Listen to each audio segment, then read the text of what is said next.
ดีพ่อแม่พี่น้องป้องปรายเบิดทุกคนเนาะสบายดียามแลงเนาะวันที่13เนาะพี่น้องเนาะมื้อนี้ก็สิมาลงแนวทางให้พี่น้องเนาะสำหรับงบน้อยเนาะ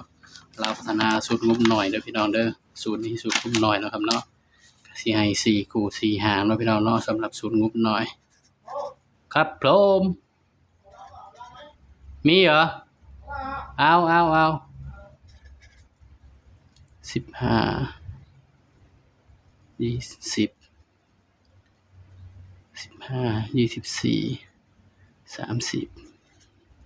23นี่คือสูตรงบหน่อยเด้อพี่น้องเด้อนี่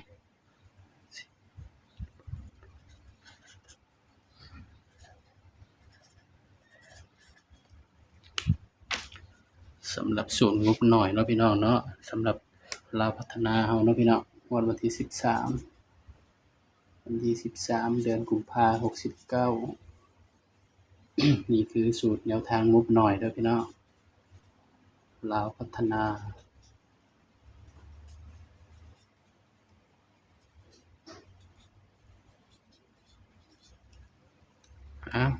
ขากล้องบาวบดีพี่น้อง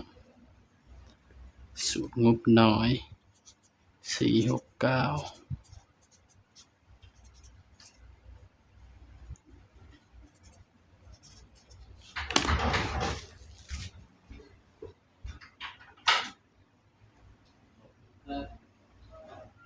ไหนดูงานเหรอ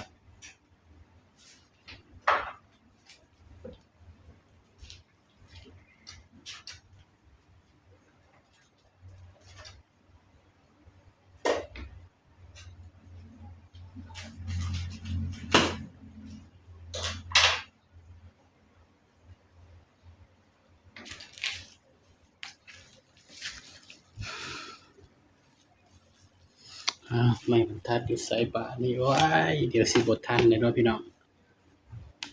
ไม่บรรทัดบ่อยู่พี่น้องบ่เห็นนี่คือสูตรงบหน่อยเนาะสำหรับลาวพัฒนาเนาะพี่น้องเนาะของงวดวันที่13เด้อพี่น้องสำหรับเด็กกระโปกเนาะพี่น้องเนาะกระโปกนะครับเด้ออันนี้มาเบิ่งสูตร3ตัวนำกัน052 053เนาะพี่น้องเนาะนี่คือสูตรงบหน่อยเด้อครับเด้อนี่3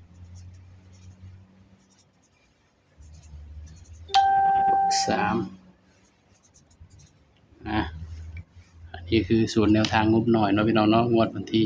13เด้อพี่น้องเด้อย้ำว่าตัวเลขก็เป็นเพียงแนวทางเนาะพี่น้องเนาะมีเข้าแล้วก็มีหลุดเนาะมักก็ตามบ่มักก็เลื่อนผ่านเนาะพี่น้องเนาะสำหรับคลิปนี้ก็ฝากไว้เพียงเท่านี้เนาะอย่าลืมกดไลค์กดแชร์กดติดตามบ่ปุ่ม Channel เลยเด้อพี่น้องเด้อสบายดีครับ